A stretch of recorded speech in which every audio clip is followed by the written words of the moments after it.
नमस्कार दोस्तों, बीजेपी नेता साक्षी महाराज क्या सपा की तरफ रुख कर सकते हैं?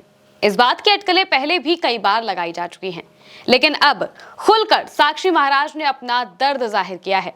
साक्षी महाराज ने एक बयान दिया है जिससे यूपी बीजेपी में भूचाल आ सकता है। उनका बयान क्या है और इस बयान के मायने क्या है, समझेंगे आज के इस वीडियो में। नमस्कार, मैं हूं महिमा और आप देख रहे हैं भारत एक सोच। दोस्तों, साक्षी महाराज एटा में बीजेपी के कार्यक्रम में पहुंचे थे जब उन्होंने बयान देते हुए लोध समाज की नाराजगी बताई थी। आप पहले वो बयान सुनिए, फिर हम इस पर आगे की चर्चा करेंगे। इस हिंदुस्तान में पहले, आज और भविष्य में भारतीय जनता पार्टी के प्रति ईमानदारी से समर्पित, बिना मांगे वोट देने वाला लोधी समाज से बड़ा कोई दूसरा समाज नहीं है। लेकिन माननीय कल्याण सिंह जी के गोलोकवासी हो जाने के बाद, वहाँ भारती के नेपथ्य पर चले जाने के बाद, इस समाज को सम्मानजनक साझेदारी सत्ता में, संगठन में नहीं है, वो मिलनी चाहिए। ये हमारी मांग। दोस्तों, साक्षी महाराज उन्नाव से बीजेपी के सांसद हैं। वो समाजवादी पार्टी में भी रह चुके हैं, लेकिन लगातार 3 बार से बीजेपी से सांसद बन रहे हैं। वो भगवाधारी हैं और लोध समाज से आते हैं और अपने समाज के लिए मुखर भी रहते हैं। अपने समाज में उनकी अच्छी खासी पैठ है।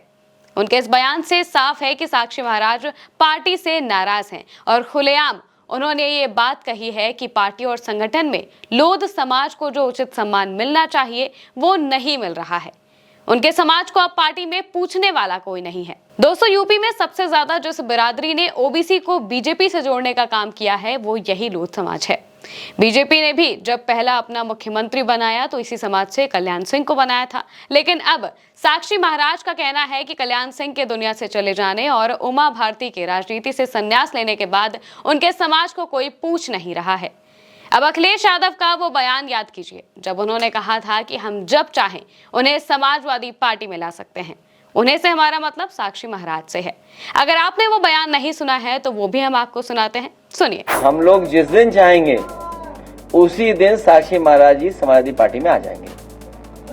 हम जिस दिन उनसे अपील करेंगे, निवेदन कर लेंगे कि यार छोड़ो उसको, अब हमारे साथ आइए, लड़ाई बड़ी है पीडीए की, जातीय जनगणना की, वो हमारे साथ खड़े दिखाई देंगे। इस बयान में अखिलेश कहते हैं कि हम उनसे रिक्वेस्ट करेंगे, अपील करेंगे कि पीडीए की लड़ाई लंबी है, हमारे साथ आइए, हम जब चाहेंगे वो पार्टी में आ जाएंगे।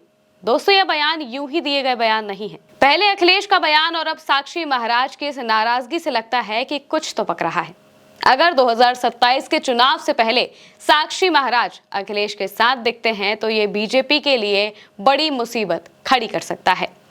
हालांकि बीजेपी ऐसा बिल्कुल नहीं चाहेगी। वो लोध समाज को अपने साथ रखने के लिए, उनकी नाराजगी दूर करने के लिए कुछ बड़े कदम उठा सकती है। अब बीजेपी साक्षी महाराज की इस नाराजगी को कैसे दूर करेंगी, इसके अलावा अखिलेश क्या करते हैं, ये हमें आने वाले वक्त में पता चलेगा। आप इस पूरी खबर को लेकर क्या सोचते हैं, हमें कमेंट करके जरूर बताइएगा। मैं हूं महिमा और आप देखते रहिए भारत एक सोच।